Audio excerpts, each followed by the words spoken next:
Great. Okay, welcome everybody. This is May 1st, City Commission meeting, the regular meeting. Could I have a roll call, please? Mayor Crawford, Commissioner Blanchard. Here. Commissioner Davis. Here. Commissioner Hodges. Here. Vice Mayor Ryan. Here. Would you please stand with me for the Pledge of Allegiance and a moment of silence?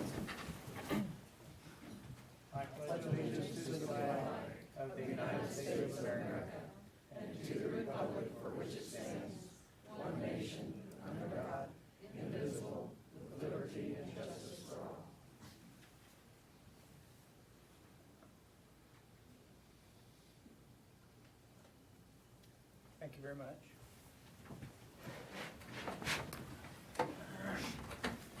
Awards and proclamations.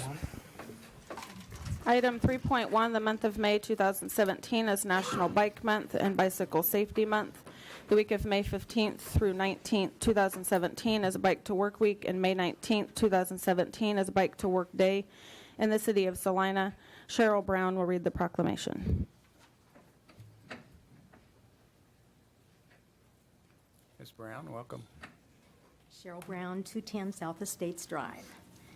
Bike Month Proclamation, the City of Salina, Kansas. Whereas the bicycle is an economical, healthy, convenient, and environmentally sound form of transportation and an excellent tool for recreation and enjoyment of Salina's neighborhoods.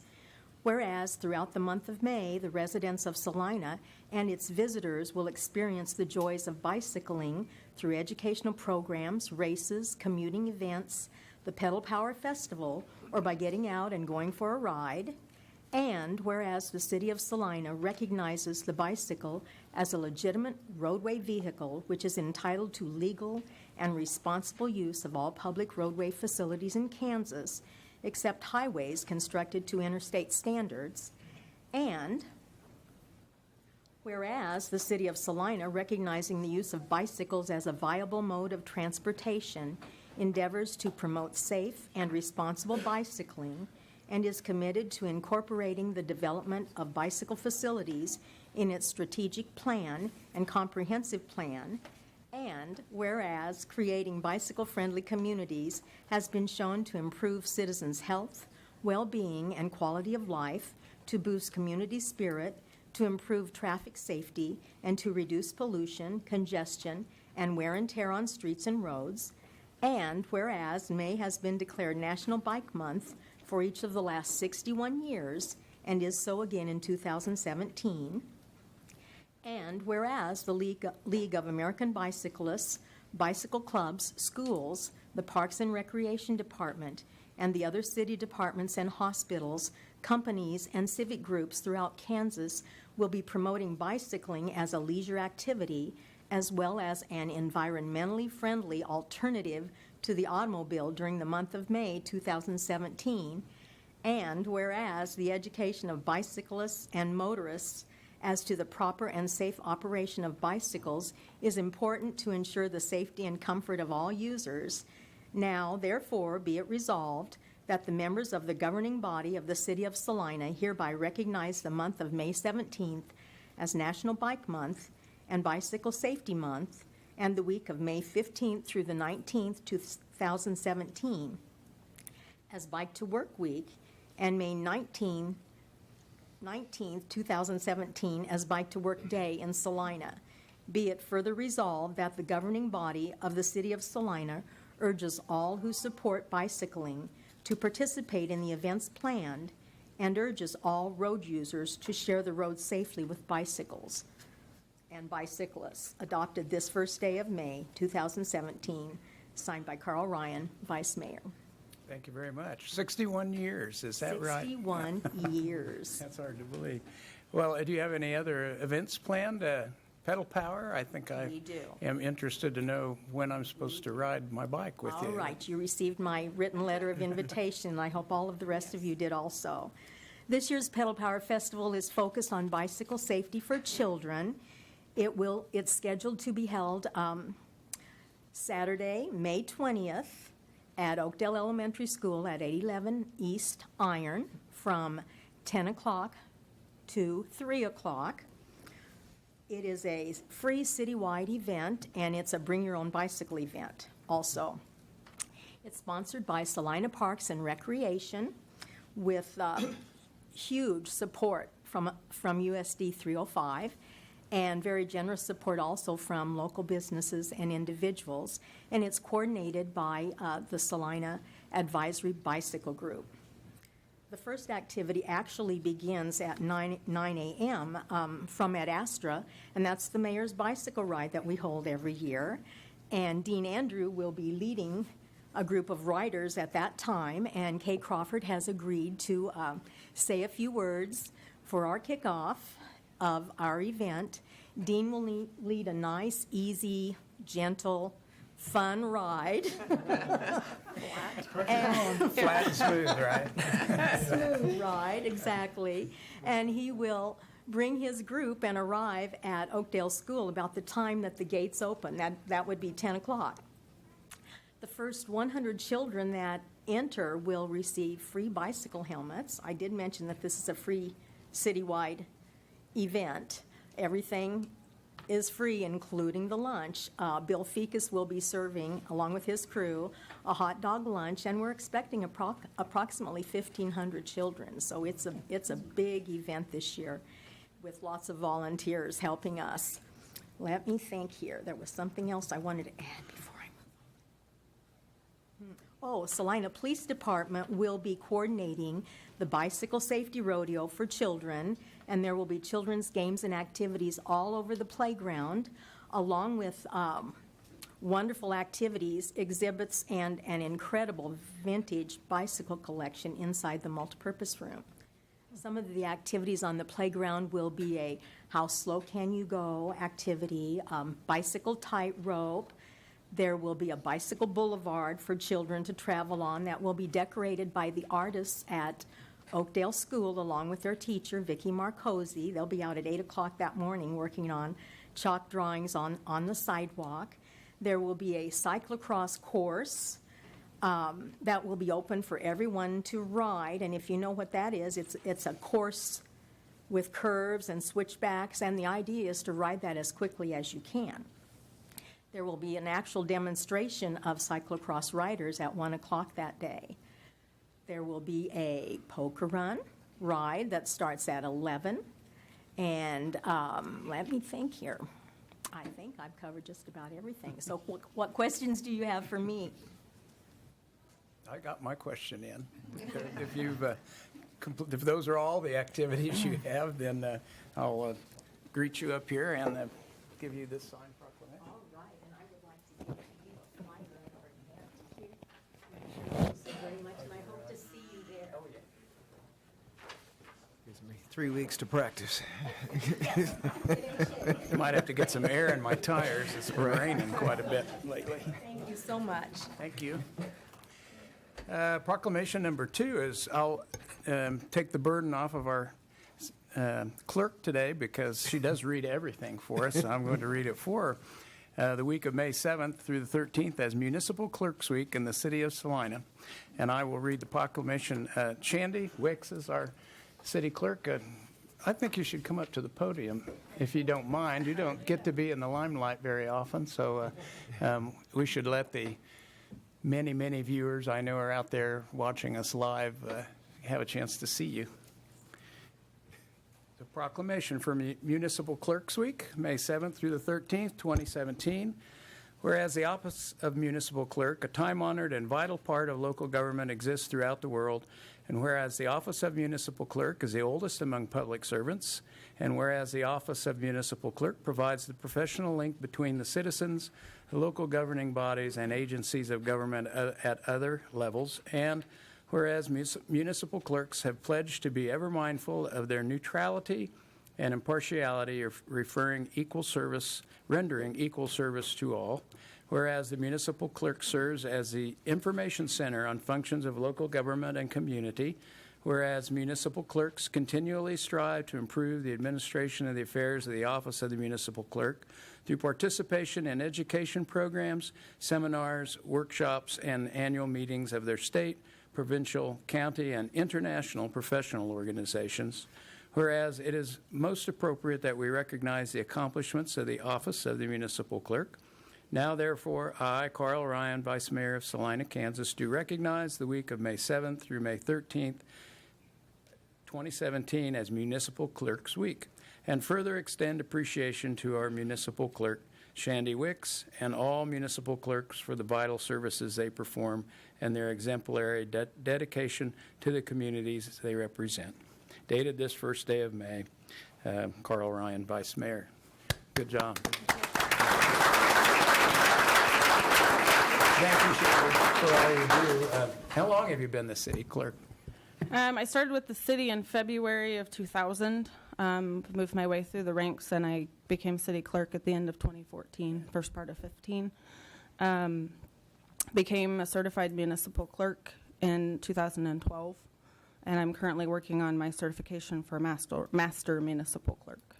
Well, I guess I never gave it thought how old a profession that is and that it's international. So I hope you get to go do your training in Rome or Shanghai or somewhere like that. Well, for our budget, we hope it's here. Do you have any events or anything you want to tell us about? We do not that Okay. I know of, at least. Nose to the grindstone. That's right. Keep working. Thank you very much. Thank you. Oh, let me pass this along to you. And thank you. Thank you. Thank you. Always working. Ever the professional. Yes.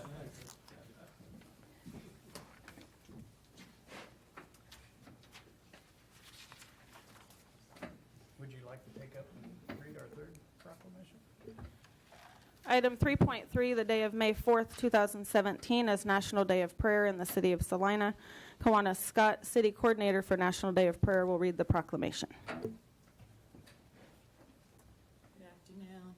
Kawana Scott, 2127 Pheasant Lane here in Salina, Kansas. I will now read the proclamation by the Vice Mayor of Salina, Kansas, a proclamation, Day of Prayer. Whereas the 66th observance of the National Day of Prayer will be held on Thursday, May 4th, 2017, with the theme, For Your Great Namesakes. Hear us, forgive us, heal us, and based on Daniel 9:19. O Lord, hear, O Lord, forgive, O Lord, hearken and do. Defer not for thy own sake, O my God, for thy city and thy people are called by thy name. Whereas a National Day of Prayer has been part of our country's heritage since it was declared by the First Continental Congress in 1775 and the United States Congress in 1952. Approve a joint resolution, set aside a day each year to pray in our nation. And whereas the United States Congress, by Public Law 100-307, as amended, affirmed that it is essential for us to, as a nation, to pray and direct the President of the United States to set aside and proclaim the first Thursday of May annually as a National Day of Prayer. And whereas leaders and citizens of our nation are afforded the privilege of prayer with the joy of seeking divine guidance, strength, protection, and comfort from Almighty God. And whereas recognizing the love of God, we, the citizens of Salina and the surrounding areas, treasure the freedom we have to gather in prayer, exercising our reliance on God's power in the face of present challenges and threats we face. And whereas we unite with the fellow citizens and to ask God for his blessings upon each individual of our city. Now, therefore, we ask Mr. Carl Ryan, Vice President of the Salina, Kansas, Vice Mayor of Salina, Kansas, to hereby declare May 4th, 2017 as a day of prayer throughout the city of Salina, and I commend this observance to all citizens. Amen, Ms. Scott. Thank Do you. you have any events planned that you'd like to tell us about? Yes, sir. Actually, on the National Day of Prayer Day, May 4th, we will be, we have reserved the Robert Caldwell Plaza right here behind the City County Building from noon to 1. And we have asked the Ministerial Alliance of Salina, Kansas to come. There will be at least 7 or 8 ministers from that Ministerial Alliance, and then they will offer prayer for our nation, the different areas, whether it be military, media, the city, family, so forth, and government. You might need more than 8. for all the things we need to pray Yeah. about. Yes. Thank you very much. If you would like to come up and receive this. Can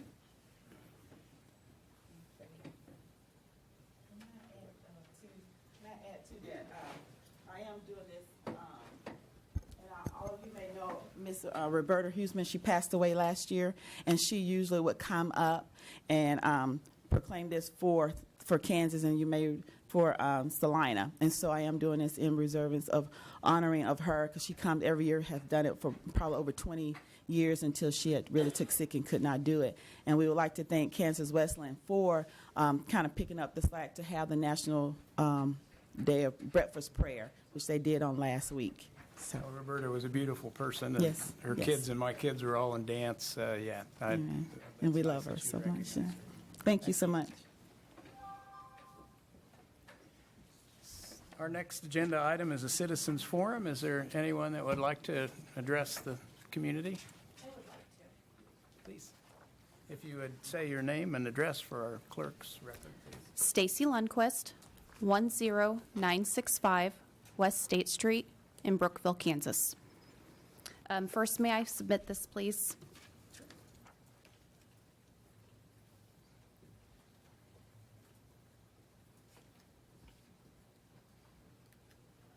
I'm going to apologize for the format. Change.org wouldn't let me print it off in a different way, so I highlighted all the content that was relevant with all the people who signed it and comments about the expo within that text. So, City Commissioners, please let me first introduce myself. My name is Stacy Lundquist, and I have been a Saline County resident for over 25 years.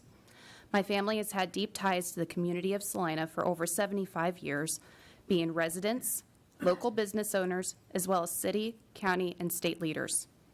In the past, I've served on several equine boards and committees within the state and currently serve as a national director for the American Paint Horse Association.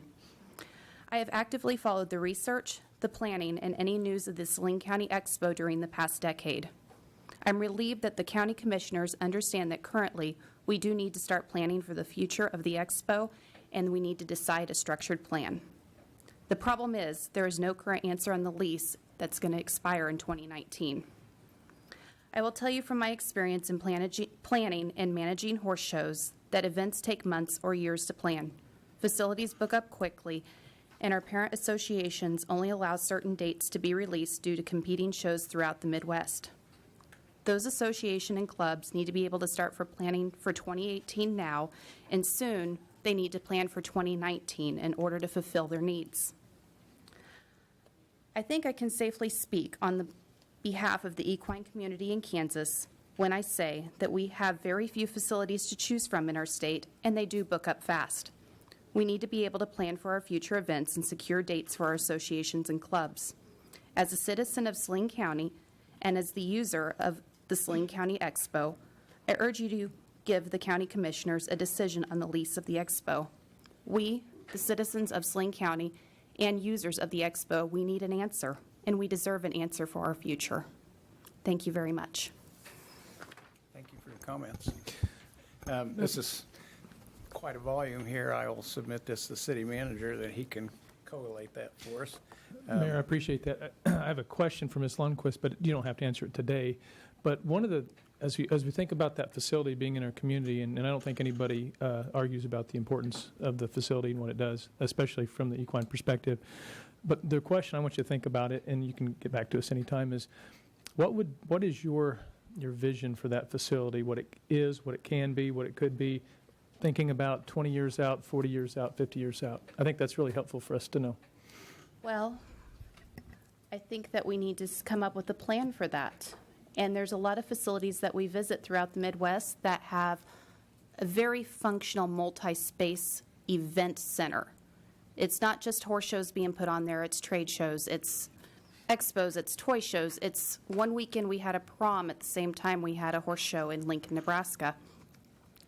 I'm very interested in answering more questions in the future, and I'm very interested in being open to answering any of your questions or being at your disposal for this project. But I really would envision a very multi-use facility that could house a variety of events and would really contribute to the city of Salina.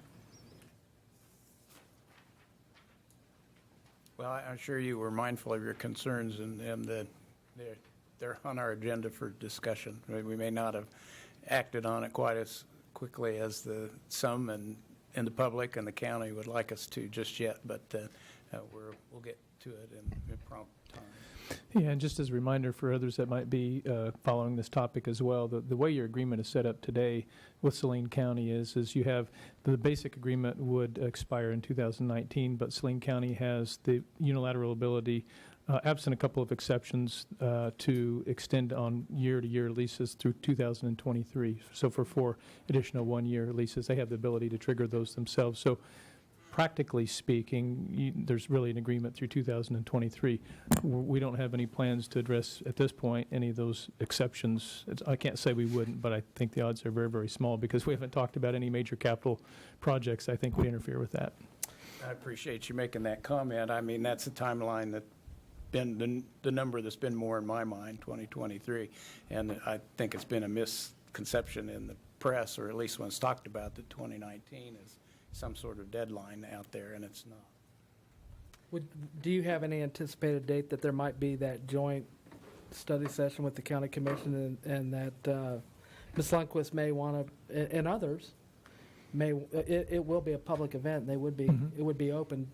Any rough idea when that might be? No, not at this point. We're kind of waiting on Saline County to think about the calendar, and what we'll do is we can contact them with our office and try to figure out governing body dates that work, and then once we have a consensus on that, we can advertise a date, but we don't have a date set right now. I think that's the first step. As a public event, we'd welcome your presence there, because as we walk around the facility, we'd love to hear input from those that actually use the facility. Yeah. And I think there's a little connotation that the city's not really interested in the facility. For if you recall this, what you had asked of Saline County some time ago was to create a plan for the long-term future. That's why I asked the question, because I know a lot of people probably have a vision of what that facility could or should be long-term, 20 years, 40 years, 50 years. And so that's what you had asked for. And the point of it is just to remind folks that you guys are interested in the long-term use of that facility, not just a real short-term use. It's really long-term, and that's really the key. So hopefully we'll be able to move down that road as you get your tour going and work from there. And I do have one question, if I could, real quick. Oh. Go ahead. And this is for Ms. Lundquist. If you'd like to return to the podium, I think you had something else to say, too. Have you seen the have you been a part of the plan or seen the plan that the county has presented to the city in terms of what it plans to do for upkeep and expanding its facilities in the next 5 to 10 years? I have not seen a recent plan. I'm That just a public person that has concern over this topic. Absolutely, and I think that I would love to get your perspective on, especially as someone who runs equine events, as to whether or not the proposals that they've given us would meet your expectation for being able to successfully host events. So that might be something where if you send the city an email, we may be able to share that with you so that you can take a look at it and see if they're starting to address some of the issues that you see. I have attended previous commissioners' meetings, and I have been in part in the input for the future plans of the expo at those meetings. Gotcha. So I have closely followed this and tried to be as involved as I can. Sure. So would you like my card and my information? Please.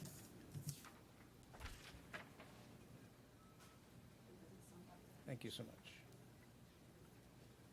much. Is there anybody else that would like to address this topic? Again, then we'll move to additional topics. My name's Jason Bell, 116 31st Road, Brookville, Kansas. I, as many, are very disappointed to learn of the delay response of renewing the Saline County Livestock and Expo Center facilities lease. These facilities have been a legendary part of our community for nearly a century. As a child in this community, I grew up learning many of my life lessons on this property, from 4-H events, public speaking, county fairs, home economics, judging events, equine events, dairy cattle events, and the list goes on. There are still hundreds of children in our community that benefit from these type of events. I believe that the general public is not aware of the number of events that the Expo hosts. or the positive economic impact it has on the city of Salina or Saline County. From January 1, 2017 through April of 2017, the Expo buildings were in use 89 of those 120 days.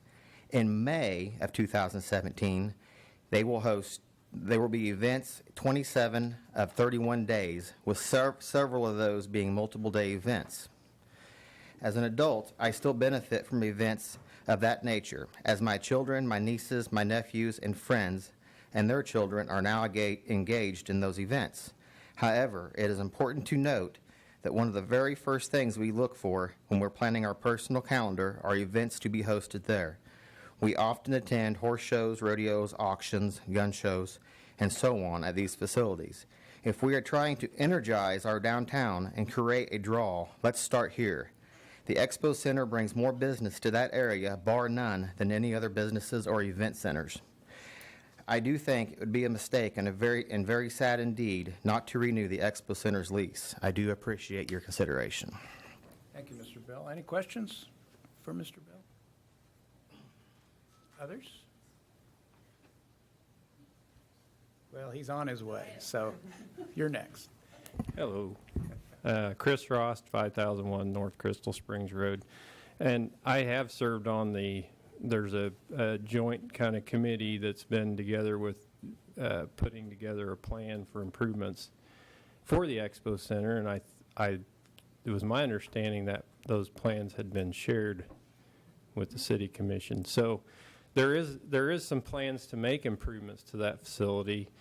It's really hard, I think, on the county's part to plan and move forward with those. You know, if you look at one-year extensions, those plans are more of a 20, 30, 40 years if you're going to do some of the things on those improvement plans. Now, I know the county has done a few of the improvements that are necessary to keep the facilities running currently, but they're looking at potentially adding some buildings, a covered arena, and things of that nature that would help improve the facility.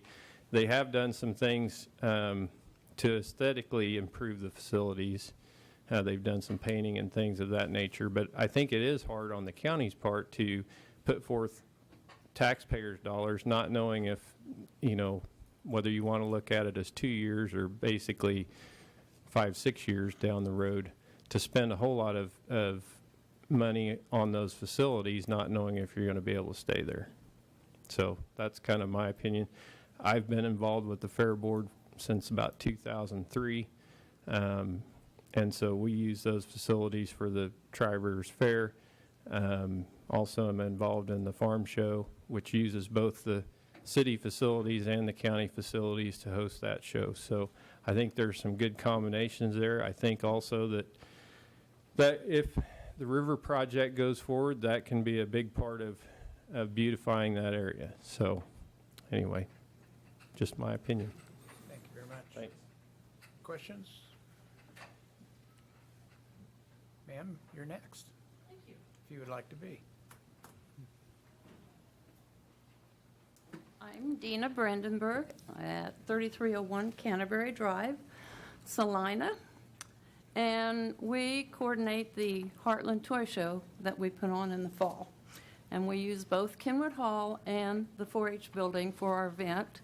We can honestly say that we have 200 tables of toys, old, new, rebuilt, should have been rebuilt, and what you might call trash. But we draw a lot of people in from 8 states. Last year we had vendors come as far as Pennsylvania, and in the meanwhile we have 8 states locally that come to this event. We also have buyers that come all the way from Texas to Wyoming to Denver, Colorado to Nebraska, and of course Missouri and Iowa. So we feel like that we are trying to help the economy of Salina. They stay in the motel, I would say probably 50% or more of those people. And I know all those from a long distance stay overnight, at least one night, and some of them stay 2 nights. And while they're here, they're going to be eating at our restaurants and staying at our motels. My problem is we have to get our dates for the toy show set up for at least 2 to 3 years before we have the event. And with the contract running out, we're running into some problem of, can we tell our people, yes, we'll still be having it in 3 or 4 years? If we have to move it, which we would have to move out of town, because there is no facility large enough for us and affordable for us to put on this show.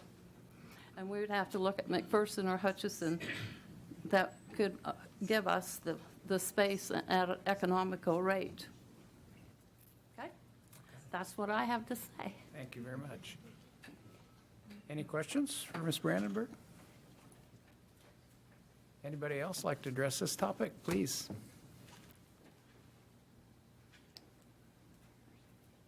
Good afternoon.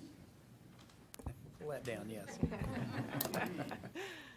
My name is Kim Norwood, 2013 East Tina Way, New Cambria, Kansas. I'm president of the Tri-Rivers Fair Board. I have a personal connection and fondness for the buildings at the Salina County Expo Center. I literally grew up on the fairgrounds, as they were once called.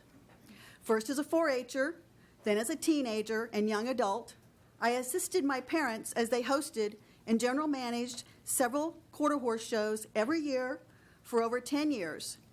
And as an adult, I've attended multiple functions over the years. Now, as a part of the Fair Association, I've seen the delight on children's faces as they win their first ribbon, regardless of the color. I've watched grandparents bring their wide-eyed grandchildren to the fair to see, touch, and enjoy animals that no longer may be a part of their regular day. I know there are still many adults who feel a tingle of excitement as they drop off tasty baked goods, fresh garden produce, and beautiful quilts to be judged. While these centrally located buildings may be showing a bit of age, they are reasonably priced, which keeps them rented on a weekly and daily basis. They have easy building access and plenty of parking. They are able to multitask and transform regularly from a community garage sale to a wedding reception to a dog show, sometimes all in the same week, often in the same building, but sometimes using all of the facilities. Because of this strong success as a regularly used facility and being only a few blocks from downtown Salina, these buildings already offer additional opportunities to enhance the current plans to make Salina a welcoming place for all events of all sizes and needs. For everyone in our community and our area, and as a part of the Fair Board, I would like to please ask you to consider extending the lease on these facilities. Thank you for your consideration. Thank you very much.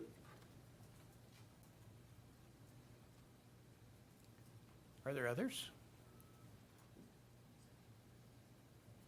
Are there any other topics that anyone would like to address to the commission during the public session? Can I say something on the last topic? Sure. One of my 4-H'ers is supposed to show up, and she's running late, so. I'm Diana Thompson. I'm a 4-H project leader for Friendly Valley, as well as Central Kansas District for Salina County and McPherson. And we hold our dog project meetings at the facilities approximately 9 months out of the year, approximately 3 weeks out of each month. So if we don't have the facilities to use for the dog project, it'll suffer greatly, and there'll be a lot of kids that'll lose out because of that. So I would appreciate it if you'd consider renewing the lease. I'm also a horse leader, and again, there's no facilities in this area to hold those horse contests or showmanship type things. So again, there'd be another large group of kids, and some of them cross over. I have lots of kids that do dog and horse that would lose out should the facility not be renewed. And I've been doing this for over 10 years, so thank you. Thank you very Any much. questions? Anybody else? All right, Dan. Well, I would just remark for myself personally that I think this commission understands the significance, the soul of our community that the equestrian, the ag, the farm community has about this facility and its importance to the whole Salina area. So I would just try to comfort you that we're not overlooking that, and it'll all work out in due time. So if that is all on that subject and no others, we'll move on to the public hearings and items scheduled for a certain time, which I don't believe we have anything on the agenda for. So we'll take up next the consent agenda. Item 6.1, approve the minutes of April 24th, 2017. Item 6.2, authorize staff to submit an application on behalf of eligible local recipient agencies for the 2017 Kansas Emergency Solutions Grant Program. And item 6.3, approve the purchase of 4 traffic video detection systems from Gady Sales Company, Incorporated, in the amount of $43,516. You've heard the consent agenda. Are there any items there that any commissioners would like to remove? There being none, do I have a motion to approve? So moved. Second. All those in favor of approving the consent agenda as presented, say aye. Aye. Any opposed? Administration. Item 7.1, authorize the city manager to expend up to $50,000 from the Sales Tax Economic Development Fund to complete a market analysis and business plan for the growth and commercialization of the Kansas State University Polytechnic's Global Aeronautic Growth Initiative through their Applied Aviation Research Center. Staff report there. Thank you, Mayor and Commissioners. First, I'd like to say, as a community, I think we're very fortunate that we have Kansas State Polytechnic here in our community. The impact is significant. They do many things well. 2 of the things that I will highlight, have highlighted in the report, deal with both manned and unmanned aerial systems in aviation. And again, they do this through their Applied Aviation Research Center, which is actually known across the country. Fairly recently, with regards to their pilot program, they were rated as #1.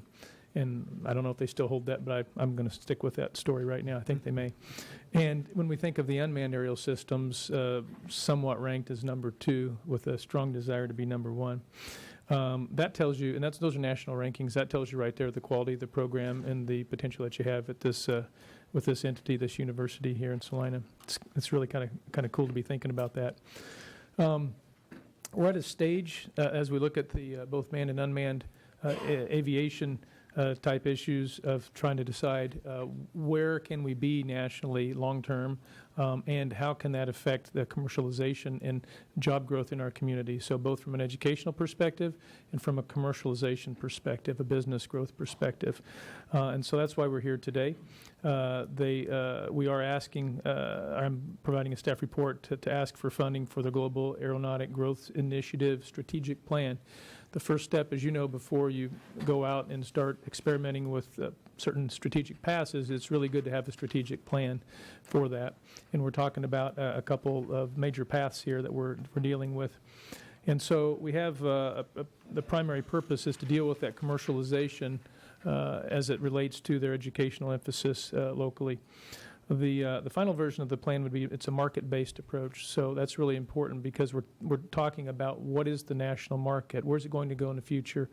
It'll be strategic and be a competitive development guide. So there are major strategic competitive aspects to it. It would address the future development of manned and unmanned aeronautics for KSU Polytechnic, including full commercialization of activities to generate new business growth and private business growth within our community. It could include training opportunities and other aspects. Quite honestly, until the plan's in place, we don't know what all potential that we might have from it. The commercialization, as I mentioned, is a key component. Matches up with our economic development emphasis, and that's why the Kansas State University main campus Institute of Commercialization is being a big piece of this, a backbone for us, and a resource for this planning initiative, working closely with all the Salina partners. And when I mention the Salina partners, we're talking about the City of Salina, we're talking about Saline County, the Chamber of Commerce, our Airport Industrial Center, and also your Salina Community Economic Development Organization, along with the city. So this is our kind of our core group. We try to utilize for a lot of things, and we believe this is worth the emphasis to move forward. Those are our partners. When we look at what this strategic plan would include, we're talking about a market analysis, market research from numerous companies, so information directly from companies that deal from a private perspective with these fields. We think you have to know that, and you have to know where they believe the global market will go, the global emphasis will go. We need to know that. And at least, we're talking about at least contacts with at least 50. Market research to determine the size of the global national opportunities in dollars, try to put it in perspective. Market research by the private sector to determine connection opportunities, how pieces link together. A delineation of key global competitors. You'd have to know who your competitors are, what they specialize in. Our objective would be to find the niche that fits that and complements the strengths that we already offer. That's the best way to do that. And also to complement the strengths of our state with other institutions in our state that take on different aspects of this. So it's complementary. We think that's extremely important. The plan would be a 5-year business plan from a kind of a structural perspective, include an operating plan and income expense projections, funding sources, facilities and equipment needs, faculty attraction and retention strategies, and 60-month cash flow analysis. We'd be looking at it would be an integrated financial plan that deals with the facilities, equipment, faculty, all those pieces that you would expect to have cost centers with any institution, with any endeavor.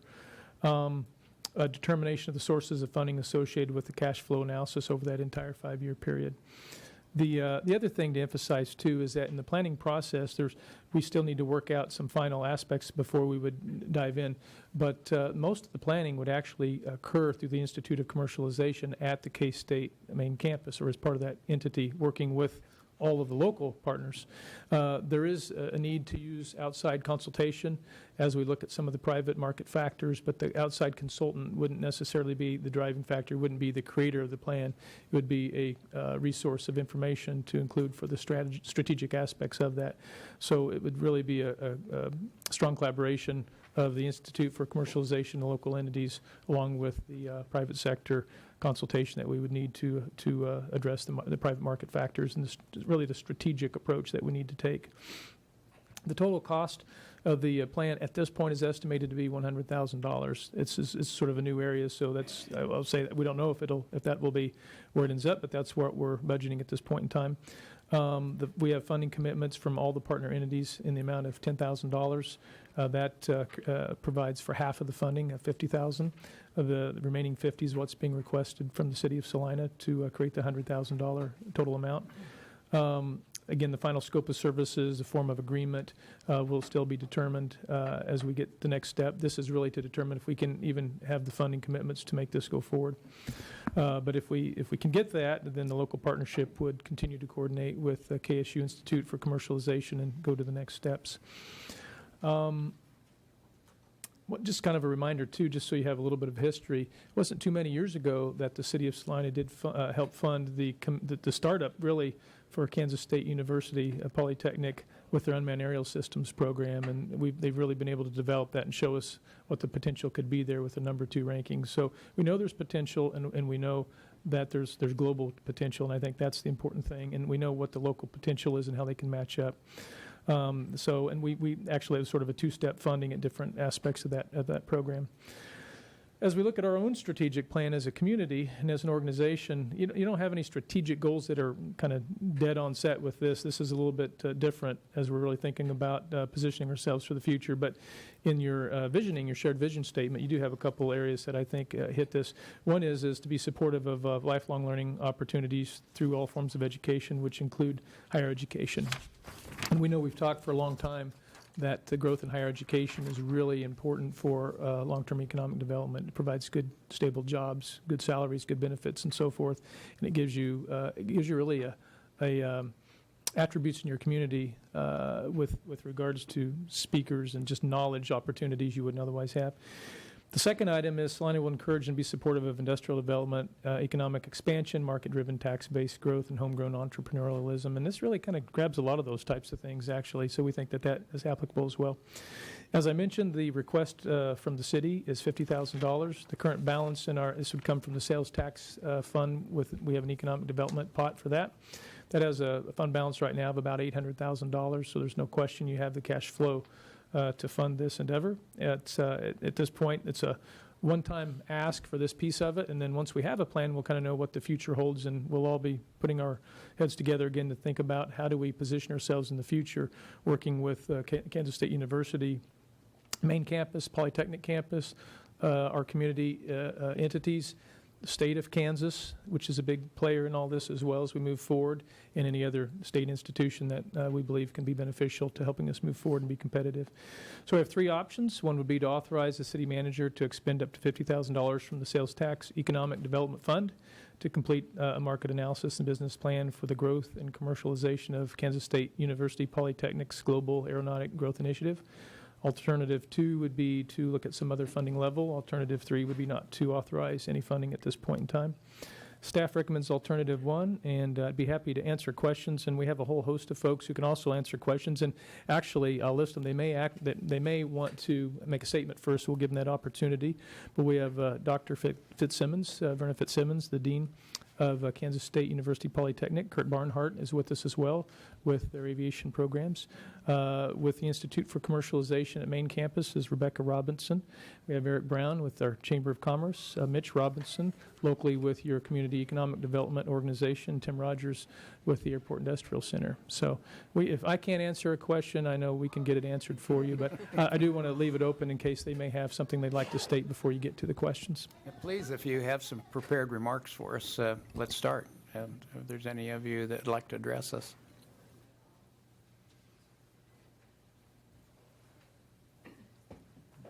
Thank you very much. I'm Verna Fitzsimmons. Honored to serve as the CEO for Kansas State University Polytechnic campus, as well as Dean for the College of Technology and Aviation. First of all, I want to say we are really very, very excited. All of K-State is excited to be partnering with our community here to take the next steps to explore global aeronautic initiatives with you that would establish K-State and the whole region around Salina in this area, Saline County, as a global leader in a very rapidly expanding market and position us for economic growth. Our university leadership is extremely supportive of this process, and that goes all the way up to the top with President Richard Myers. This process will help us really understand what are the market trends over the next 10 to 20 years and ascertain the highest value for global niche to pursue. So it's not a shotgun approach. We want to be intentional, and we want to do everything we can to ensure success of this program for our community. At the same time that we're going through this third-party market study that we're requesting funding for, we've also dedicated resources internally to K-State University for a deeper dive into what is available federally as well, from the federal level as well as industry in terms of funding opportunities and other economic growth areas. So together, all of these findings, once we pull them all together, what we will then create is that business and financial plan for the entire initiative and where we're going to be going forward. And we're thrilled to be partnering with all of the community partners.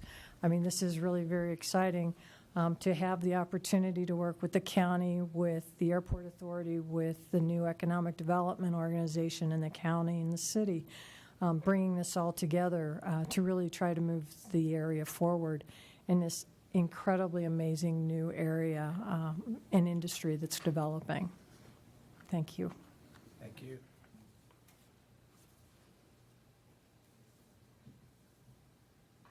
Anyone else? Any questions for staff or others? Yeah, I have just a question on sort of project management and responsibility and contracting.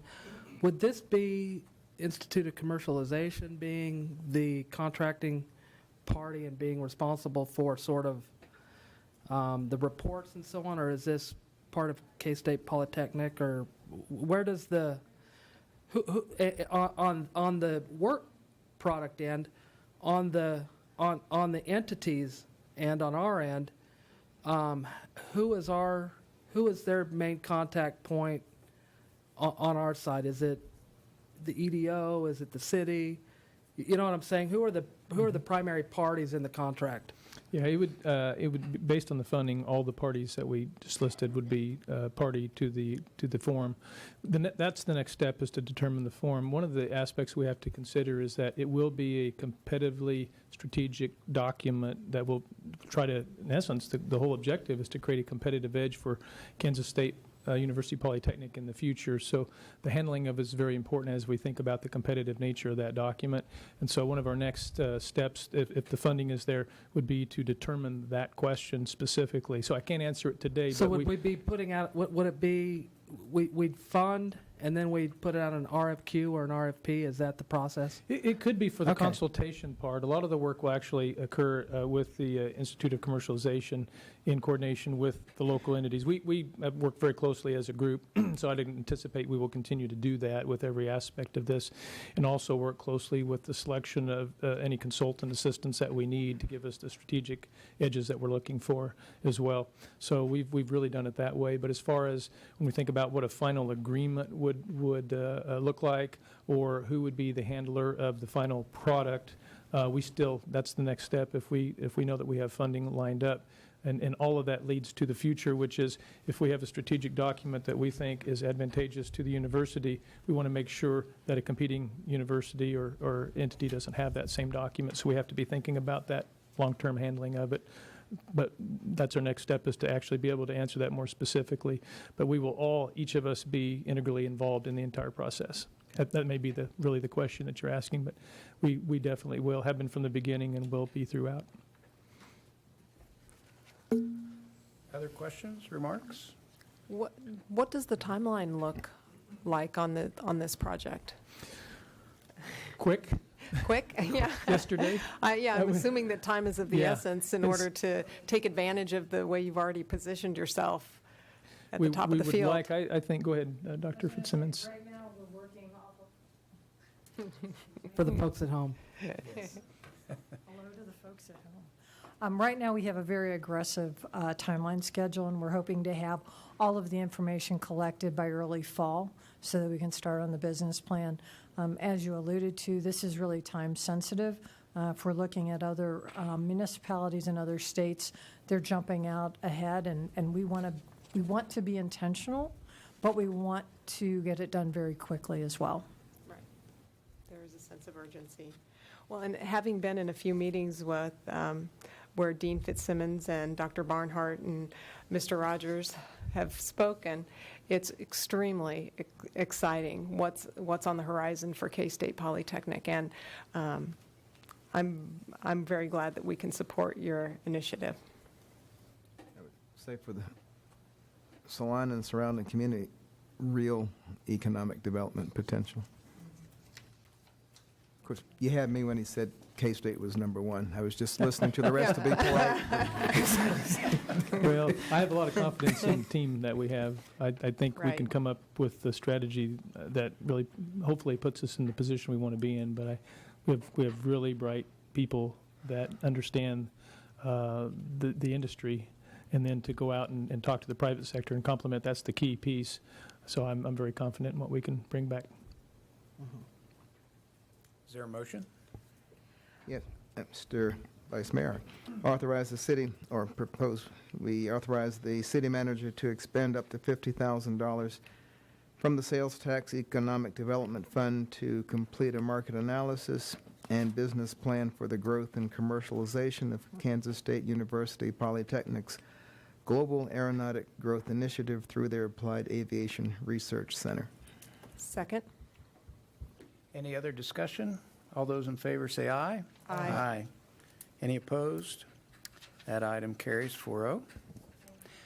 Thank you. It's exciting initiative, exciting time for Salina. Move fast. Fast as you can. Our next item, 7.2, is a discussion topic for allowing or continuing to prohibit the concealed carry of firearms in the city-county building. Mayor, Commissioners, for those who feel like we do the same thing all the time, we just shifted from aviation to guns. So there you go. I'll give you a little bit of background, and really it's for you to discuss among yourselves. Some of the background: since 2012, the state of Kansas has amended the legislation and the law dealing with concealed carry of weapons, off and on throughout from that time until today. In 2013, law required that local government no longer be able to prohibit the concealed carry of firearms in their buildings, or in lieu of that, provide adequate security measures, which today, that's evolved, that definition's evolved, but that would be armed security guards and electronic monitoring at all public entrances. So that's what adequate security measures means. Back then, they said you can have a 4-year exemption if you give us an adequate security plan, of which we won't judge. You just have to turn one in to the Attorney General. So the city did that, and the building authority did that as well, so we could take advantage of that. Well, that time frame will end at the end of this year. They did modify the legislation and created another time frame that would end at the end of June, but we're quite confident that because of the time and the law that we were under when we initially put together our plan and got our exemption, that our exemption will go through the end of this year. So as a result, this year, as you know, this building is governed by a city-county building authority, which includes a board of directors and representatives from the city, the county, the district court, and then the citizen at large. And so that entity has been discussing either the allowance or not allowing concealed carry and providing adequate security measures over the last few months. And as you know, it's a very difficult decision because the law is not intended, or the state law is not really intended to make it that easy, and you really have very few choices. Before, you could simply choose to even raise the topic. Now you can't. Today, this building, as you already know, has the signs out, and we're under the exemption, so we can do this that say, hey, please, you can't bring in your concealed carry weapon. There's not armed security. There are not electronic monitoring devices either. We had a bit of an issue a couple of years ago, or when this came out, because we don't have a pure court building either. There was an exception or exemption for district courts. Doesn't include municipal courts. I don't know why, because many of the folks that get prosecuted in district court happen to also violate municipal laws. But I didn't draw up the law, so it doesn't matter. But anyway, there has been legislation since that time that allowed buildings like us that have divided uses to deal with district courts separately. And that's a key, because otherwise the district court emphasis could dictate what happens in the rest of the building, but that's no longer an issue. So as we think about this, the point of this would be for you as a governing body to at least be able to communicate your desire, your consensus, figure out your consensus, and communicate your desire to the building authority as the city of Salina. And I don't know if Saline County is going to choose to do the same thing. In my opinion, I think it's important for the building authority to know what each entity would like, and then they can decide do their thing at that point in time. There are some nuances to the law. It's not quite as simple as what I offered. That's the main thing. For example, if concealed carry is not allowed in the building, then you would not be able to allow that for employees. But if you do allow concealed carry in the building, you have to allow it for city employees, county employees, other employees, which is interesting because what they've done is they preempted our ability to deal with our own employees. The state legislature's done that. Doesn't make sense to me, but again, they didn't ask me. Our employees have the right to carry both in their vehicles when they're on the clock and working off-site, and in city vehicles off-site. They do not have a right to store concealed carry weapons in a city vehicle. They would in their own vehicle, but not in a city vehicle. So for example, if you have someone that works off-site, they would have a right to concealed carry, keep it on their person, but the city rules would not allow them to leave it in the vehicle if it's a city-owned vehicle while they go off to do their task. So we've asked them to be very careful in thinking about wherever they might go, whether it might be prohibited, because we're not real fond of any inefficiencies of having to run all the way back to your personal vehicle in the parking lot to go take care of your functions. Anyway, those are some nuances. That storage authority you currently still have would apply in the buildings as well. So if someone, let's just say that if concealed carry is allowed by the public and also then would have to be allowed for city employees, be on their person, They don't have to tell anybody. They don't have to register with us. We have no authority to know who is carrying in a concealed way. That's something that's interesting as well, but that's the way they've set that up. Doesn't even matter if we're in a disciplinary hearing that could result in loss of job. They still have the right to have concealed carry. So that's something that's interesting to know as well. But you do not have to provide any storage areas in your buildings either. So that could be a factor as well. It means it would have to be on their side, not in a desk, not in a box, on them at all times. There are a few other nuances, but they're probably not worth spending too much time on. As we think about the building authority and its discussion of this, they, as you know, would like to start getting to a decision here very soon, possibly even at their next meeting, because if the decision might be that they would desire to have adequate security measures and not allow concealed carry, it does take some time to get equipment, to think about either hiring up or having a separate security company hire up for that purpose. So having that decision made before the middle of the year is probably a good idea as you plan for January. Their next meeting is scheduled for May 16th at 8 a.m., and we do know that they will be discussing it. I expect it to be listed as an action item, though we don't know if action will be taken. One of the major challenges that they're posed with, and the city and county as well are posed with, is the cost. Their estimates based on 2 to 3 security personnel and electronic equipment per door is $150,000 to $200,000 annually. I think it could be a little less than that. But the point of it is, it's fairly expensive, and right now we have, I believe, 4 accesses to this building. And so if it's the desire to prohibit concealed carry, even if it's $100,000 per year, we probably can't expect to have 4 monitored and secured entrances, so it changes access to the building pretty quickly. So that's one thing that's of a concern, is the cost per location being, they estimate $150,000 to $200,000.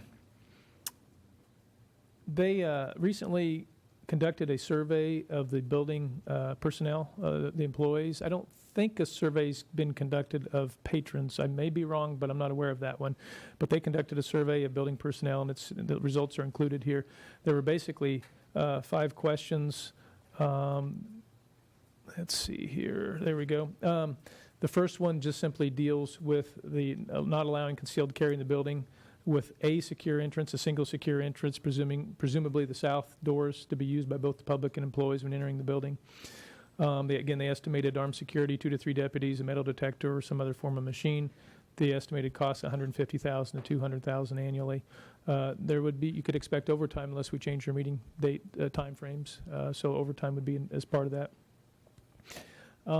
They then had 4 other questions or options to that. Allow concealed carry, and all employees are issued a panic button at their desk or workstation, which alerts the armed deputies on the 3rd floor.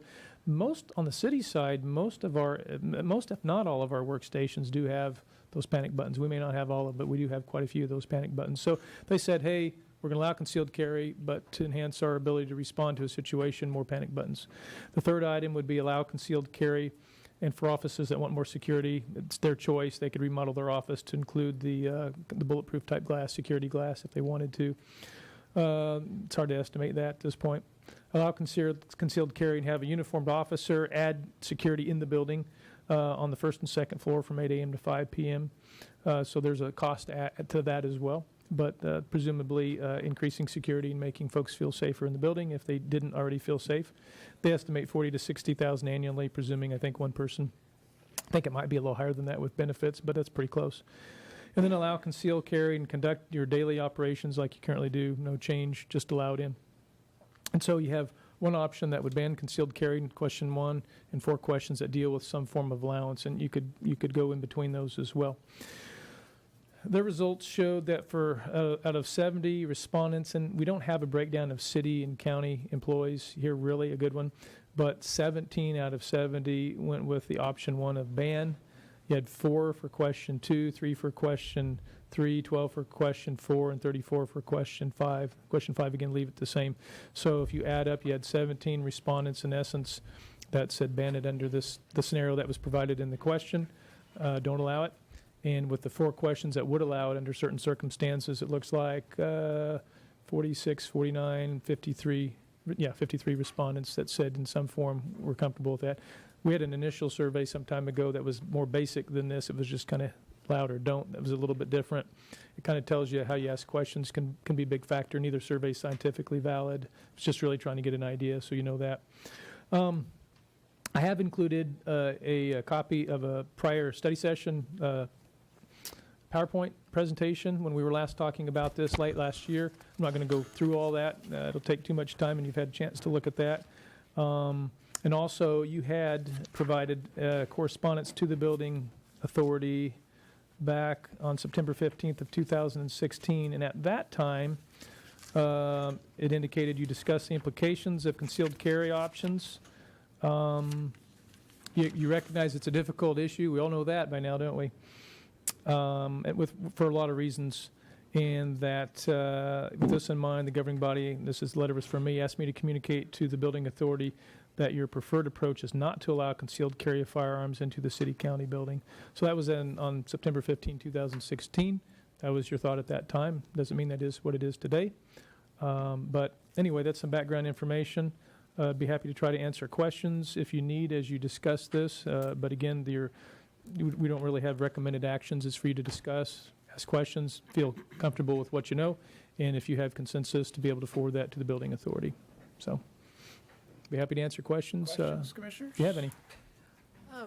Was there a previous survey conducted among city employees? I know that we had directed building authority to survey both city and county, but I think I'd heard a reference to a previous survey for city employees. Yeah, back last year when we were talking about it, I felt it would be beneficial to know what the people who spend 8 hours a day in here think. And so we did create a survey. It was not into that detail. It was really more general of do you, I can't remember if it had to do with if it feels safe or would you prefer, but it was generally allow it or not. It was really the basic question. I felt that it'd be difficult to get to all the nuances without confusing the questions and confusing the responses, so we didn't go there at that point in time. And I think that was probably towards the latter, probably about the same time that you sent the letter, maybe a little before that. I'd have to go back and check, but it might have been before that. And our response is that was one we did offer that up to be circulated to other entities in the building, and the other entities did not take us up on the offer at that point. So ours did just include responses from city employees at that time. But it was at that point, it was pretty, I think it was about a 60-40 of we would rather not have concealed carry in the building at that time.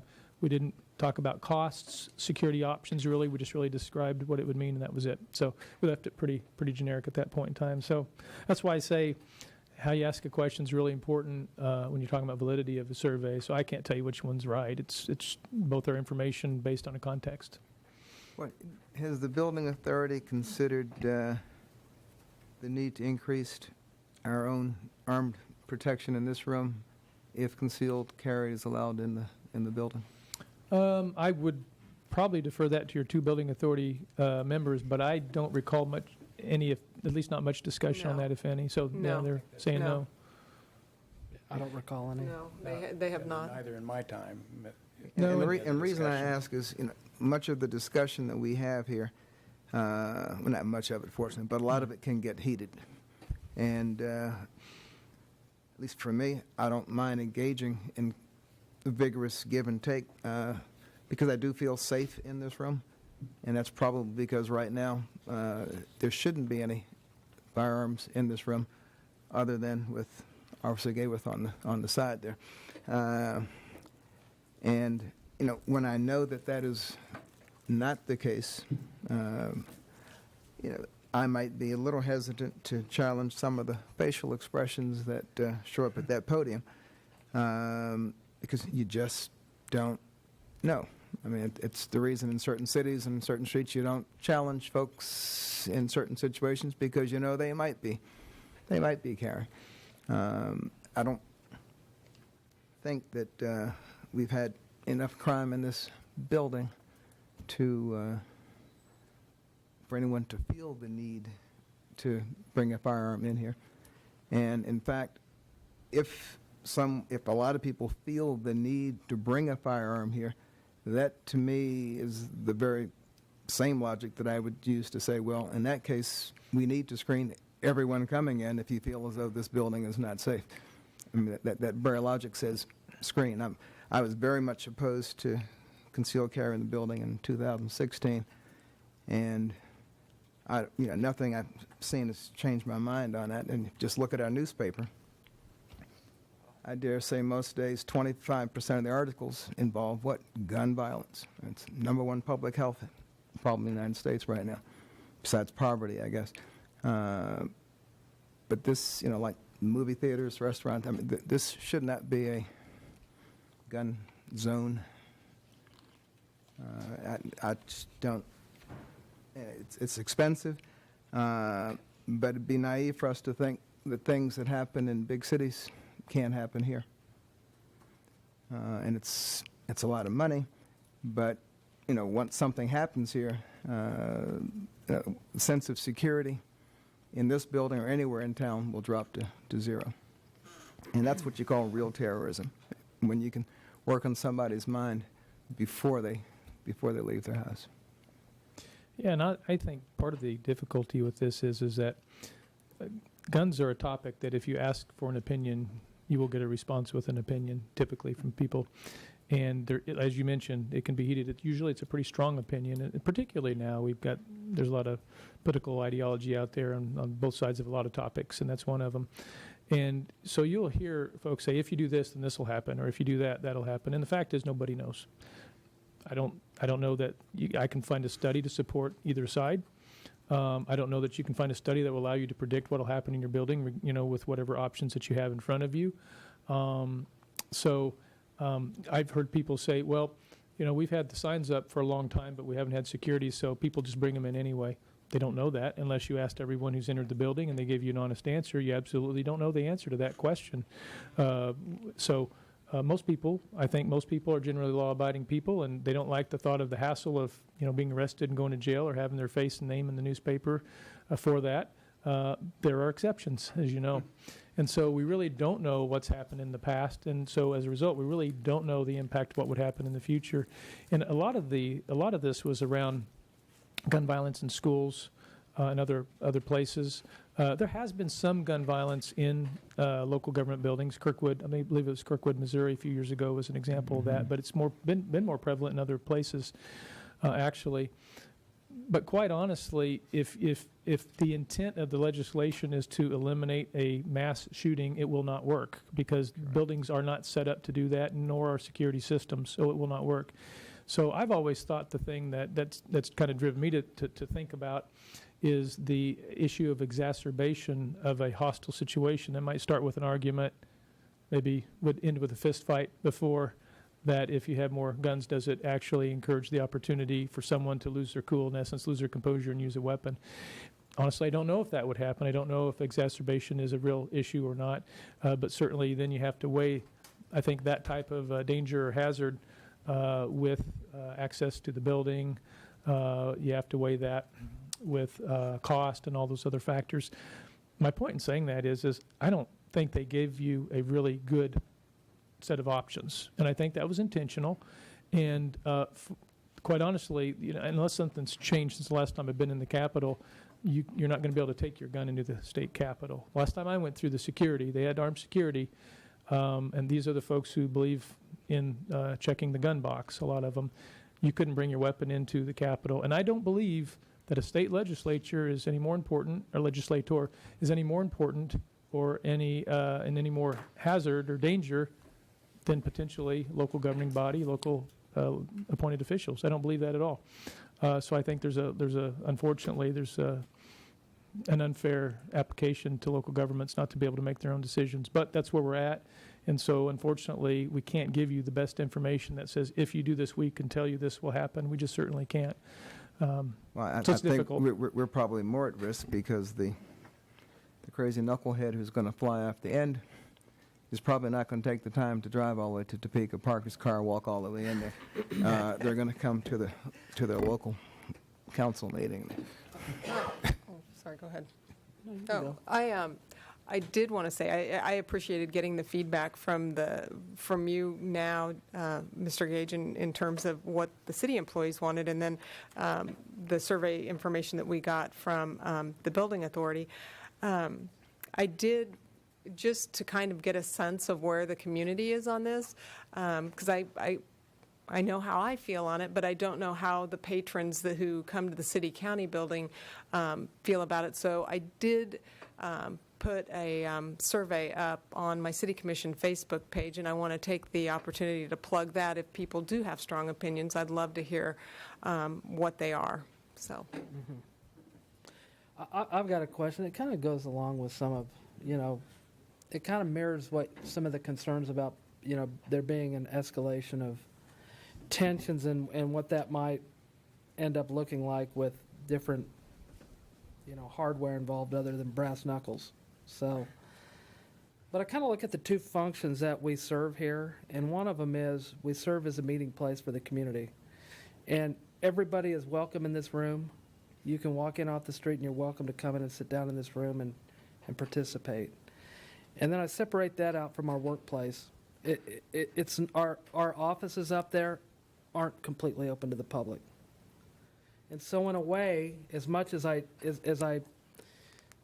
don't think more guns make places safer, I do kind of come down on the if it's our law, an accepted law that you have free access to this building and not limited access, that whatever you're allowed to do outside of this building, that you ought to be able to do in this room. Now, that does not extend, however, to how I feel about this as a workplace. And my main concern in the workplace, and I want to just ask you a couple of questions that concern me, and just as the city manager and being what we would call the CEO and the person that's responsible for all the employees. Two things. One is what kind of productivity, as far as are there productivity issues in feeling like if people are coming in and they're just, if concealed carry isn't allowed, and I mean, do you anticipate that employees may perform differently? And then the other thing is and this would relate to concealed carry in a private workplace can be disallowed, and we can't disallow it here if we don't do the metal detectors and so on. Do you anticipate any issues in recruitment? Well, I mean, we'll be like the rest of the state. I don't know. Your first question, you said, would I expect some of our folks to perform differently if concealed carry is allowed or is not allowed? Yeah, and it's kind of more towards. Yeah. Do you anticipate it being a more hostile work environment, or? I don't. Honestly, Okay. I don't. And the reason is because we, as people, we tend to get used to our environment. I do think initially, though, there will be some people that are pretty nervous, maybe even upset, and there will be people that it doesn't make any difference whatsoever. I don't know who and how many of those folks there would be out there on either side of it. But initially, I think there would be some folks pretty nervous. I think in time, you get used to your environment, you kind of forget those things, assuming you haven't had any situations occur, and then it gets better. On the other, you made a good reference. Yeah, in the private sector, gets to choose. We don't. I don't think we're any more or less safe than a private sector location. And quite honestly, I wouldn't wish this on the private sector. I think it'd be ridiculous for them to try to include them. But again, if you're in a position and you need to show support of your belief or of your party's belief on a topic, we're a little easier to pick on than the private sector. The private sector could get you knocked out, my opinion. Well, and I think one of the things that kind of hinders us from actually working in the most constructive manner is that it does seem like what they've done is they said, we're going to enact a law that has an office ownership instead of an office function that governs kind of whether or not you. And because some of the things that concern me isn't necessarily what goes on in this room. When you're dealing with nuisance abatement and property maintenance, and sometimes some of those issues can get pretty contentious. Yeah. And those are just really the only ones that make me nervous. I'm not nervous for myself up here. I'm nervous for for employees that we have that have to deal with, water bills and nuisance abatement and fines and those kind of things that don't end up over at municipal court, but that we deal with here. We, as you know, we have a lot of folks that are in the position at times of having to tell someone from the public no, and at times turning off water supply. It's a pretty big deal. It's the last. That's the last thing that would occur when you're dealing with that type of an account, but it does happen. Again, we're in employment situations where someone could lose their job. And, from an employment perspective, we always try to hire the very best. And I tell our folks in orientation, I said, you are the best of the group in this hiring pool when we're trying to find folks to fill a position. And I want them to take pride in that, because they are, because that's our mentality, is to do that. And, of course, we do criminal background checks, and if someone had a history of using their firearm in that way, we're not going to hire them in the first place. But quite honestly, and this doesn't matter whether it's an employee, whether it's a citizen. Sometimes life doesn't treat you the way you would like it to, and sometimes we have trouble dealing with it. We just simply do. And so, the odds are pretty rare, pretty low, but sometimes things happen, and that's what a lot of people are worried about. I don't know. It's like I said, I can't to try to predict anything. From my perspective, I find myself foolish to try to do that. I can't tell you what will happen either way. It's just where the comfort level is and what you want to do. And that's, of course, what we'll support as a staff and communicate to the building authority. And I have a question for Mr. Banks, and I didn't want him to feel left out on this. But would you happen to know if concealed carry is allowed, would open carry also be allowed?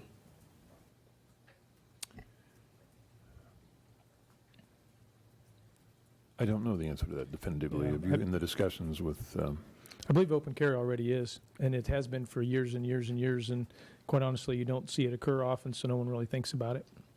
So it's not just concealed carry anymore. No, and a lot of it, I think, was to somewhat line up concealed carry with the open carry, although there's so many nuances, it doesn't quite line up.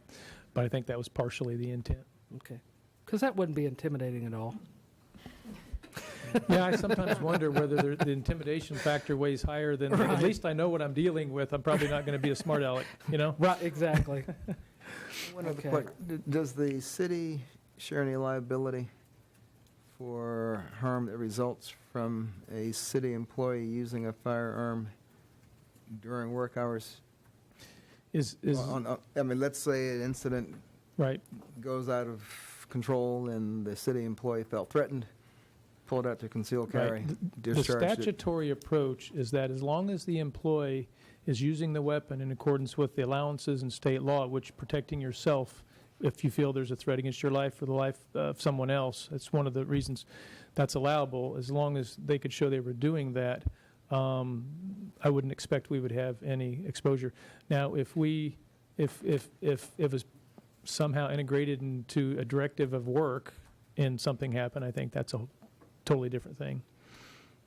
And then there is specifically in the statute, there's legislation, or in the law, that would in essence protect us from liability, but we don't know where the holes are yet. And the same would apply to collateral damage, the innocent bystander. Yeah, something happens. It's just something happens, and somebody gets hurt, and all of a sudden people sue because that's what you do. You got to break it all apart, but the statute does give us immunity. It does provide certain immunity, but until it's tested, you don't really know where the crack is. And I think that might, to me, the crack might be a concern, even though the immunity appears to be there. So that's a question maybe that Greg could give more insight into. Yeah, the only thing I would add is you do get into the same,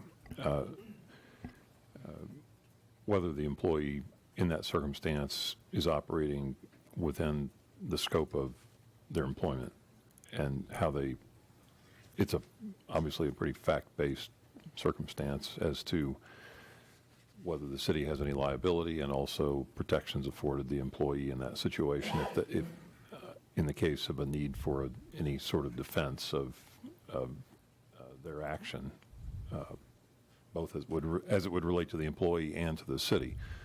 So I think Jason's correct, but there would also be that scope of employment question that would have to be addressed also.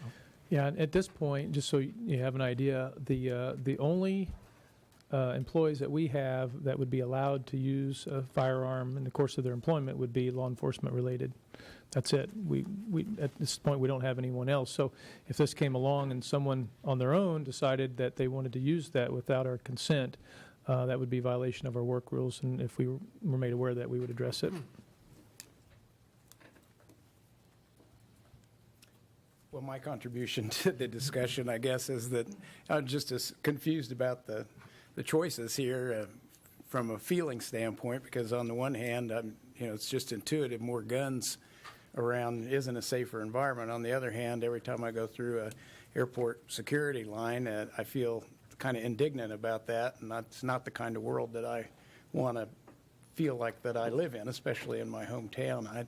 I don't think that Salinans are well, to me, in the surveys that have been done on the county and the city side, probably more than half were okay with concealed carry, and I just think Salinans are rational, and we don't run those same risks here that they do in the city. So I think I come down in the button crowd that was in the survey. That there were only about 4 or 5 of those, but that was the allow the concealed carry and have the emergency button in all of the offices. So I'm inclined to allow it. And Well, that button doesn't work as fast as that bullet travels. granted, And anyone who pulls out their gun thinking they're going to be the hero will be victim number 2.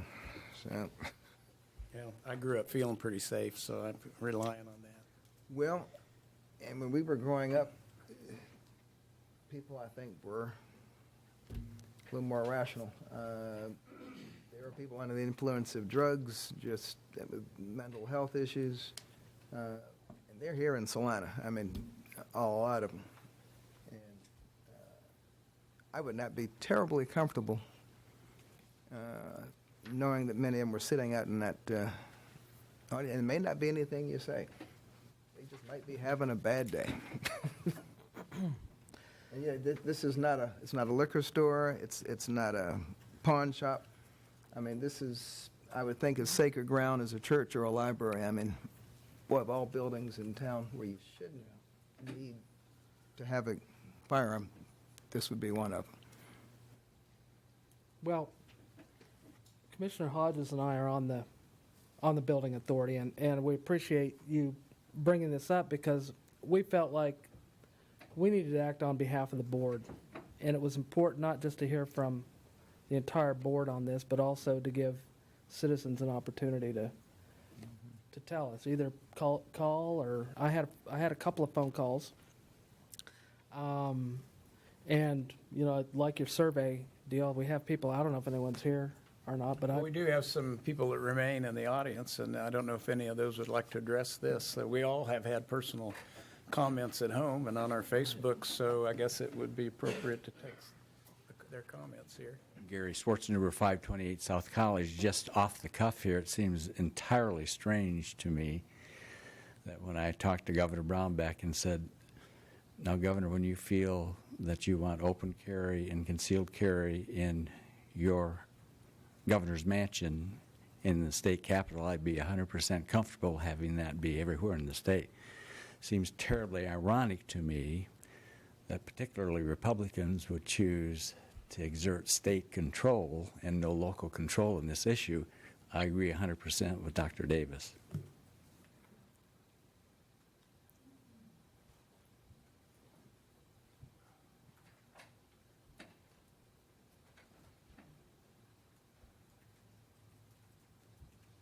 Yes, sir. Hello. The clerk would like your name and address. The clerk Yes. would like your name and address. Brian Frazier, 512 South 8th Street, Salina, Kansas. I just had a couple of questions for you. You threw out the cost of doing the doors. It was $150,000 to $200,000 per door per year, correct? Am I? Yeah, and that cost came from our building authority. Would that cost be offset because with the security that's up on the 3rd floor being moved down to the 1st floor, everyone going through the same security to where they would not need that any longer upstairs?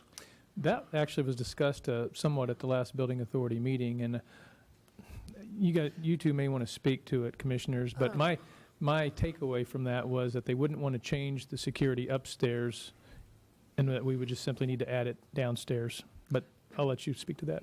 That's correct. The indication that I got from the court administrator, and if you understood this differently, please feel free to jump in, but they would still maintain their security on the third floor. They do not allow any cell phones on the third floor, and so and they feel the judges feel very strongly that phones should not be allowed, and I assumed it was because it was a disruption, but it's actually because they don't want people to be able to take photographs. So they said that they would still need to have the third floor security staffed. There was a possibility that they might be able to reduce the position by one, but they'd still have to have two deputies up there instead of the three. Along with the metal detection system up there? I'm assuming so. Okay, My recollection is that there may be some room to work in that area, but that the labor costs and so on they would still need the same security they have the up there now. same security that they have up there. So there would still be a significant cost to. So that cost would still be in there. It wouldn't be offset somewhat by eliminating some of what they got upstairs. Well, because you're going through a metal detector on the first floor to determine if you have any weapons. So you know you're not going to have them up there if they're gone down here. Right. One clarification on the cost comes down the second year just because you don't have to buy the scanning equipment again?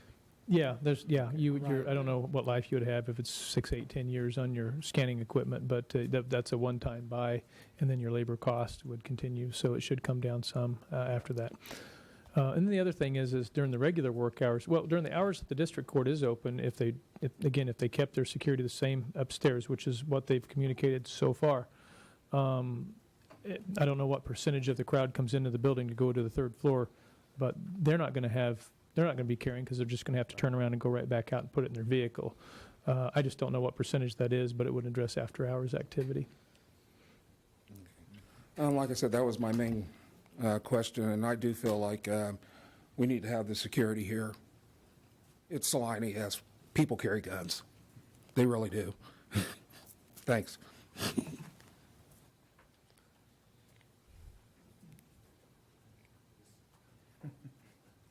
Are we allowing seconds? Well, Mr. Schwartz. even when we eat, we are allowed seconds. Just another rejoinder. Gary Schwarzenegger, 528 South College. To what extent have any of you been apprised by the law enforcement people at building authority meetings, et cetera? Has law enforcement weighed in significantly or not at all? Or I would be real interested how they feel. They have. Would this be okay to get a little review of that? Right. Maybe? Well, my recollection on that, and both of you can help with that, but my recollection was that they didn't have the serious concerns about the main floor. Of course, the third floor is what it is. There is that concern there, but from the sheriff, my recollection is that there wasn't like a real cause for concern there, and I can't remember if I know the deputy chief was there, and I can't remember if he even, but I don't remember him saying that he had a. Yeah, I don't know. That's a good point. I don't know if the question was asked too directly, but Right. I know historically we've been talking about it for many, many years with the prior sheriff and prior police chief. Even it's Right. gone back that far. There was a time they would and have provided the service of doing a walk through the building and making security recommendations. There was a time they would recommend that at the time we didn't allow weapons in the building, didn't have the choice in front of us, so they were very comfortable with that. Typically, law enforcement's going to fall on the safe side that says you shouldn't do it. That's typical. I don't want to speak for either the sheriff or police chief on that with this, but that's generally where you'd expect them to be. I don't think they could have a concern now because it's not allowed. You know, it's just like there's no market for small houses downtown. Well, there's no market because there aren't any. I mean, so I don't think they have not had to experience what this place would be like if there were a lot of people carrying guns. And just sort of something to think about as as the two of us that will go. I'm committed to, as we said, working to whatever the will of the board is. Of course, the mayor isn't here now, and I know that she typically has had pretty strong opinions on concealed carry in the building. Don't know that those have changed. But two things to consider. One is that my feel on how the vote's likely to come down is I get the impression that it's likely to pass, that the signs come down and that's how it goes. I think that there's the votes on that building authority board to do that, to not say let's do this, pay for the enhanced security. But that's just my feel on kind of how the likely votes will take place. The other thing that I think we need to consider is that there is a date of the date for the change to be effective, and one of them, it may be too quick, is July 1st or July 31st, one of the two of those, and the other one is December 31st. Yeah, December 31st was the original date when the legislation was first approved into law, and then we had to provide our 4-year exemption, and that was the date. And then more recently, they kind of came back, made some tweaks, and they changed the date to really would be the end of June. So we all are asking ourselves the question, well, which date is it now? And then, I think the legal consensus with the League of Kansas Municipalities, with us and other cities, is that we were already under the original law, and that the change doesn't apply to us. But if someone had not put together their adequate security plan and taken advantage of that time, and now they're talking about doing it, they would likely be on the early date timeline. Okay. I did have correspondence from Mayor Crawford. She, I'm going to paraphrase a little bit here, but she said she's not in favor of guns, but having grown up in Salina, she thinks we're a fairly mild-mannered town. She said she thinks number 3 makes sense, allow concealed carry for offices, and for offices that one or perhaps historically are proven to receive more antagonistic persons or threats, remodel their front office to include bulletproof glass. Examples include water customer accounting, appraiser's office, community relations, et cetera. And she recognized that most offices had panic buttons. So that was her, because I'd asked her what her thought was going into this, so I could forward it on, and that's what it was. But there's the bulletproof glass is very expensive. We don't have any offices set up, and it really changes the whole arrangement of some of the offices and how we're set up, or could. So I don't know if that's an inexpensive option either. Yeah, I personally think the options is either all or none. I mean, I really don't think that there's a good middle ground on that thing. So it's hard to know if you're saying when we have the discussion up here. I mean, because you expressed kind of the same thing that Kay did, but if it were all or none, would you go with? I'd go with none. You would go with none. Yeah. Okay. And then what do you think? I mean, it's hard to know. Yeah, I can't. What is the date of that meeting? Do you remember? It's the third Tuesday. I think it's the 16th, so we would have an opportunity, I believe, to revisit this with Mayor Crawford in attendance on the day before, the 15th. And I think it would be helpful to hear not only from her, but also from leave it open so that we can maybe receive some more public input. Right. Yeah, I can. Quite honestly, you haven't up until you get your May 15th commission meeting, and I can put it together for you and get it to the building authority the very next morning. So that's fine. So if you want to, if you, I don't know if you want to postpone or if you just want to wait for input, I can just simply put it. Ask Greg logistically, but I think I can just put it back on the agenda on May 15th if you'd like as as an well. action item. So Right. I'd like to see if we might be able to receive some input. And if you could bring back the employee survey that was the results of that employee survey that the city did at that time.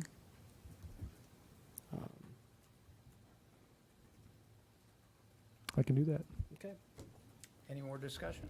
I'm not a Facebook guru, but is it possible on your Facebook page to ask folks what would make them to decide on any particular day when they're going to the city county building?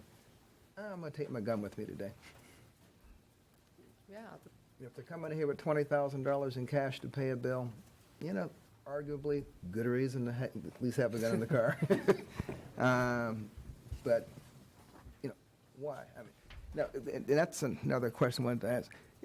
After the incident in the movie theater with the accidental, and I'll call it kind of reckless discharge of a firearm that really could have killed somebody, has the law in Salina been reviewed or updated as to what constitutes reckless endangerment when a gun is discharged accidentally? No, and again, I'd defer to Greg, but I believe, in the changes that they made in the last few years, they were pretty clear, I don't know if it was the 2012, 13, or when it was, that we do not have the ability to in any way modify. We can be more restrictive, but we know it could be less restrictive than the rules that the state has established. So I defer to Greg if he's aware of our ability to do that, but I'm not aware that we could do that very easily. Does the state law, I mean, if someone were to sit in here, be twiddling with it and it goes off, is that against state law? Yeah, I think the question is could we take what would be a legal form of handling a weapon, an accident, for example, is legal. Doesn't mean you don't have civil exposure, but from a criminal perspective, I believe a true accident is a legal situation. So could we make that illegal? That's the question. Could we make it into a criminal, prosecutable type charge? Accidental and I'm not murder sure that is we have manslaughter. I mean, it's well. you I get don't charged. know if it's clearly allowable, whatever the situation is, and I don't know if that is for sure. But if it's clearly allowable in state law, we would not have the ability to modify that. If it's not allowable or not mentioned silent in state law, I think that's a different question, and I would defer that to Greg to look at. So we could sure take a look at that. But we would prosecute according to state law, if At this prosecution point, was an yes. option. Yeah. Okay.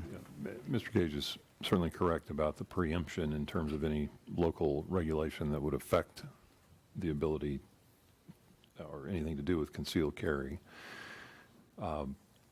Jacob Peterson in our offices, who has assisted as we've dealt with these matters, and we can certainly be sure that he's here on your meeting on the 15th, if that would be helpful. He had a conflict today, or I'm sure he would have been able to answer the open carry question as well. But we can sure have him here on the 15th as well. It seems like half the gunshot wounds that make the newspaper are accidental.